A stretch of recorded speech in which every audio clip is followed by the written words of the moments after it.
Et si demain matin, vous ouvriez votre fenêtre et qu'un rugissement venu de 65 millions d'années dans le passé traversait l'air? Et si ce n'était plus de la science-fiction? Aujourd'hui, des laboratoires secrets travaillent en silence. Des scientifiques murmurés dans les couloirs des universités les plus prestigieuses du monde posent une question que personne n'ose encore vraiment formuler à voix haute. Peut-on ramener les dinosaures à la vie? Accrochez-vous. Ce que vous allez découvrir va changer votre façon de voir le vivant. Depuis que le film Jurassic Park a explosé nos imaginaires en 1993, une question hante les scientifiques, les philosophes et les rêveurs du monde entier. Ce film n'était pas qu'un simple divertissement, il était une prophétie, ou du moins une hypothèse déguisée. Steven Spielberg s'était inspiré de vraies recherches scientifiques, de vrais chercheurs, de vrais espoirs. Et depuis, la science n'a pas chômé. Elle a avancé, lentement, prudemment, mais elle a avancé, jusqu'à des découvertes qui ont littéralement fait trembler le monde académique. Tout commence avec une molécule invisible à l'œil nu, une molécule qui contient l'intégralité du plan de construction d'un être vivant, l'ADN. Cette double hélice extraordinaire qui encode chaque couleur de plume, chaque dent acérée, chaque griffe redoutable. Pour ressusciter un dinosaure, il faudrait d'abord retrouver son ADN intact. Et là, le premier obstacle surgit. Un obstacle colossal, car l'ADN se dégrade, il se fragmente, il disparaît avec le temps, jusqu'à ne plus laisser aucune trace exploitable après environ 1 million d'années. 66 millions d'années. C'est l'abîme temporel qui nous sépare du dernier dinosaure non aviaire. 66 millions d'années pendant lesquelles l'ADN de ces créatures fantastiques s'est lentement désintégré, molécule après molécule. Les scientifiques estiment que même dans les meilleures conditions de conservation, l'ADN ne peut survivre que 1,5 million d'années maximum. C'est une barrière absolue. Un mur invisible, mais infranchissable. Alors, est-ce que tout espoir est perdu? Pas si vite. Car la nature, elle, a parfois des tours dans sa manche que personne n'attend. 2005. L'Université de Caroline du Nord. Une paléontologue du nom de Mary Schweitzer fait une découverte qui va provoquer un séisme dans le monde scientifique. En analysant un fémur fossilisé de Tyrannosaurus rex, vieux de 68 millions d'années, elle découvre quelque chose d'absolument incroyable. Des tissus mous, des vaisseaux sanguins, encore flexibles, encore translucides. Le monde académique crie à l'erreur, à la contamination, à l'impossibilité. Mais Mary Schweitzer résiste. Elle publie, elle prouve. Et le monde scientifique doit accepter l'impensable. Ce que Mary Schweitzer a trouvé dans ce fémur fossilisé dépasse tout ce que la science avait imaginé. Des protéines de collagène, partiellement intactes, 68 millions d'années après la mort de cet animal. Comment est-ce possible? La réponse réside dans les conditions de fossilisation. Dans certains cas exceptionnels, les minéraux pénètrent si rapidement les tissus qu'ils les scellent hermétiquement, comme un coffre-fort naturel. Cette découverte ouvre une petite porte, une porte qui donne sur un couloir encore long et obscur. Mais une porte quand même. Mais la vraie star de la résurrection des dinosaures, c'est lui, l'ambre. Cette résine fossilisée, dorée comme le soleil, qui emprisonne depuis des millions d'années des créatures entières dans une transparence parfaite. Des insectes, des plantes, des poils de mammifères, et parfois, des moustiques gorgés de sang. C'est exactement ce que Jurassic Park nous a vendu. Extraire l'ADN de dinosaures depuis le sang contenu dans un moustique fossilisé dans l'ambre. Brillant. Romantique. Mais est-ce que cette idée tient la route scientifiquement? La réponse va vous surprendre. Jurassic Park nous proposait une théorie séduisante. Un moustique pique un dinosaure. Il est piégé dans la résine d'un arbre. La résine devient de l'ambre. Des millions d'années plus tard, on extrait l'ADN. On comble les lacunes avec de l'ADN de grenouille. Et voilà, un dinosaure vivant.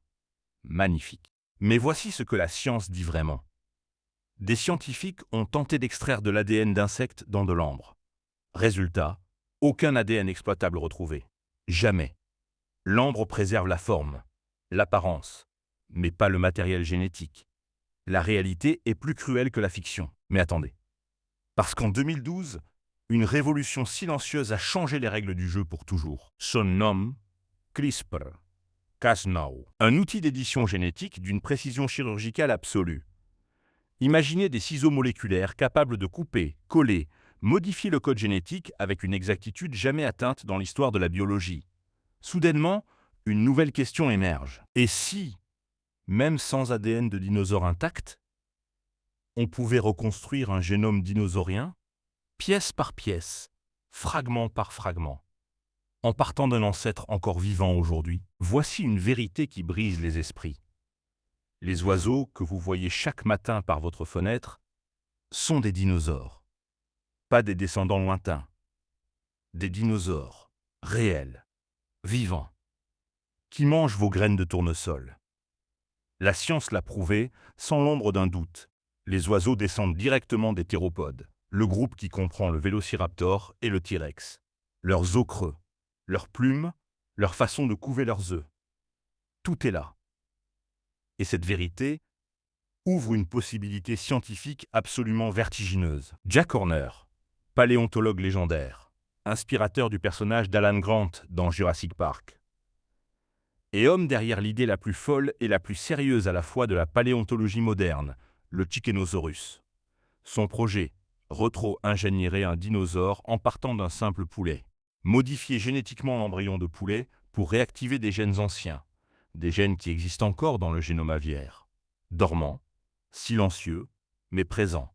Des dents, une longue queue, des membres antérieurs modifiés. L'idée semble folle. Pourtant, des équipes scientifiques y travaillent réellement aujourd'hui. Voici le concept qui change tout. Dans le génome de tous les oiseaux vivants, il existe des gènes hérités de leurs ancêtres dinosauriens. Des gènes qui codaient pour des dents, pour des queues osseuses, pour des mains à 3 doigts. Ces gènes ne sont pas disparus. Ils sont juste silencieux, désactivés par l'évolution, comme des interrupteurs éteints. Et des scientifiques ont déjà réussi des expériences troublantes.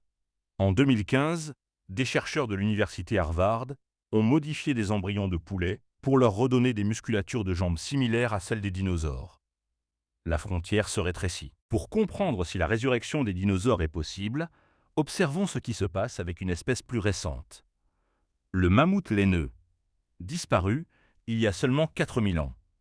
Son ADN est partiellement conservé dans le permafrost sibérien. Et une entreprise américaine, Colossal Biosciences, a officiellement lancé le projet de ressusciter le mammouth en utilisant CRISPR, en modifiant l'ADN de l'éléphant d'Asie pour y insérer les caractéristiques du mammouth. Ce projet est réel, financé, en cours, et il va nous apprendre énormément sur ce qui sera nécessaire pour aller encore plus loin. Mais arrêtons-nous une seconde, parce qu'au-delà de la science, une question plus profonde se pose. Devrait-on le faire? Même si un jour la technologie le permettait, est-il éthiquement responsable de ramener à la vie une créature disparue depuis 66 millions d'années? Dans quel environnement vivrait-elle? Quels écosystèmes perturberait-elle? Et quelle souffrance imposerions-nous à un être qui n'aurait aucun congénère? Jurassic Park nous a déjà donné la réponse cinématographique. Mais la réalité, elle, n'a pas de générique de fin, ni de musique de John Williams pour adoucir les conséquences. Jurassic Park a fasciné le monde, mais il a aussi propagé des inexactitudes scientifiques qui ont marqué des générations.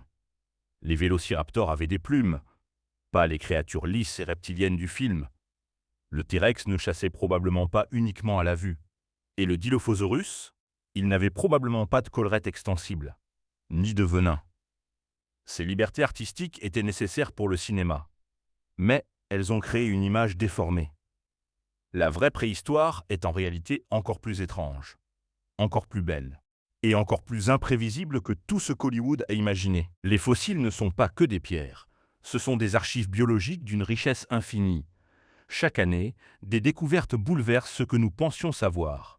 Des fossiles de dinosaures avec des traces de pigmentation, des empreintes de peau préservées, des contenus stomacaux-fossilisés révélant leur dernier repas.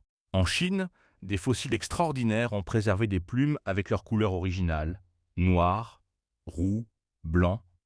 Ces créatures avaient une apparence que nous n'aurions jamais imaginée. Et chaque nouveau fossile est un message envoyé depuis le fond des âges. Un message que la science apprend encore à décoder. Revenons à la science pure. Le séquençage génomique moderne a atteint des niveaux de précision absolument stupéfiants. On peut aujourd'hui séquencer intégralement le génome d'une espèce en quelques heures. Ce qui prenait des années et des milliards de dollars en 2000 se fait maintenant pour quelques centaines d'euros. Cette accélération technologique exponentielle signifie que des barrières qui semblaient insurmontables il y a 20 ans sont en train de tomber. Pas toutes, pas encore. Mais la courbe de progression de la biologie moléculaire suggère que nous approchons de capacités que personne n'ose encore vraiment annoncer publiquement. Que disent les plus grands noms de la biologie sur cette question? George Church, généticien de Harvard, l'un des plus respectés au monde, affirme que ressusciter le mammouth est une certitude pour dans quelques décennies. Concernant les dinosaures, il reste prudent. Mais il ne dit pas impossible. Jack Horner, lui, affirme que nous pourrions voir un Chickenosaurus avant 2040. Et Mary Schweitzer continue ses recherches sur les tissus mous fossilisés. Ces noms ne sont pas des rêveurs, ce sont des chercheurs de premier rang. Et quand eux choisissent leurs mots avec soin, il faut les écouter très attentivement. Alors quel est le scénario réaliste? Pas Jurassic Park. Pas un T-Rex surgissant d'un laboratoire demain matin. La vérité est plus nuancée et peut-être plus fascinante encore. Le scénario le plus plausible selon les experts. D'abord, un Chickenosaurus partiel avec quelques caractéristiques dinosauriennes. Puis progressivement, grâce à CRISPR et aux avancées en génomique comparative, une créature de plus en plus proche d'un dinosaure non aviaire. Pas une copie parfaite, jamais. Mais une approximation biologique troublante d'une créature qui n'a pas foulé cette Terre depuis 66 millions d'années. Imaginons un instant que cela réussisse. Que se passerait-il si un dinosaure vivait à nouveau sur Terre? Les écologues sont formels. L'introduction d'un grand prédateur préhistorique dans un écosystème moderne serait catastrophique. Notre planète a radicalement changé. L'atmosphère, la végétation, les proies disponibles, la composition de l'air lui-même. Un T-Rex moderne devrait s'adapter à une Terre qu'il ne reconnaîtrait pas. Et nos écosystèmes devraient absorber un prédateur pour lequel aucun équilibre naturel n'existe. La nature a ses propres règles. Et jouer avec elle a toujours un prix. Certains scientifiques avancent cependant un argument fascinant en faveur de la résurrection des espèces disparues. La 6e extinction de masse est en cours. Aujourd'hui, maintenant. Des centaines d'espèces disparaissent chaque année à cause de l'activité humaine. Si nous développons les technologies d'extinction pour ramener les dinosaures, ces mêmes technologies pourraient sauver des espèces en danger critique d'extinction aujourd'hui. Le rhinocéros blanc du Nord, le vaquita, des espèces dont nous avons encore l'ADN intact. La route vers le dinosaure pourrait sauver des créatures qui existent encore. Mais il y a une question que la science seule ne peut pas répondre. Une question philosophique, morale, existentielle. L'être humain a-t-il le droit de jouer à Dieu avec la vie? L'évolution a mis des milliards d'années à sculpter la diversité du vivant. Chaque extinction fait partie d'un processus naturel. En ressuscitant des espèces disparues, intervenons-nous dans un mécanisme que nous ne comprenons pas entièrement? Ou au contraire, avons-nous la responsabilité de réparer les dommages que notre espèce a causés à la biosphère? Ces questions n'ont pas de réponse simple. Et c'est précisément pour ça qu'elles sont importantes. Voici ce que peu de médias vous disent vraiment. Des laboratoires privés travaillent déjà sur des projets de résurrection d'espèces, loin des caméras. Colossal Biosciences a levé 150 millions de dollars. Des dizaines de brevets ont été déposés sur des techniques de reconstruction génomique. Et surtout, des équipes travaillent sur le génome, comparé de l'autruche, de l'émeu et du casoar, les oiseaux les plus proches, morphologiquement des dinosaures non volants. La machinerie scientifique est lancée silencieusement, méthodiquement. Et personne ne sait exactement jusqu'où elle ira. Alors voilà où nous en sommes. Ni dans la pure fiction, ni dans une réalité imminente. Dans un espace intermédiaire fascinant et vertigineux, où la science repousse chaque année des frontières que la génération précédente croyait absolues. Ressusciter un dinosaure parfait, identique à ceux qui ont dominé cette planète. Probablement pas de notre vivant. Créer une créature qui leur ressemble biologiquement, qui partage leur ADN ancestral, qui respire et vit? Peut-être.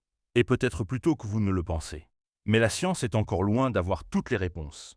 Très loin. Si cette question vous a passionné, attendez de voir ce que nous explorons dans la prochaine vidéo. Parce qu'il existe une créature, une vraie, qui a survécu à l'extinction des dinosaures, qui a traversé 66 millions d'années sans changer, et qui vit peut-être dans votre jardin en ce moment même. Abonnez-vous maintenant pour ne pas manquer cette révélation. Et dites-moi en commentaire Si vous pouviez ressusciter un dinosaure, lequel choisiriez-vous et pourquoi? Cette communauté est un endroit où les grands mystères méritent de vraies réponses.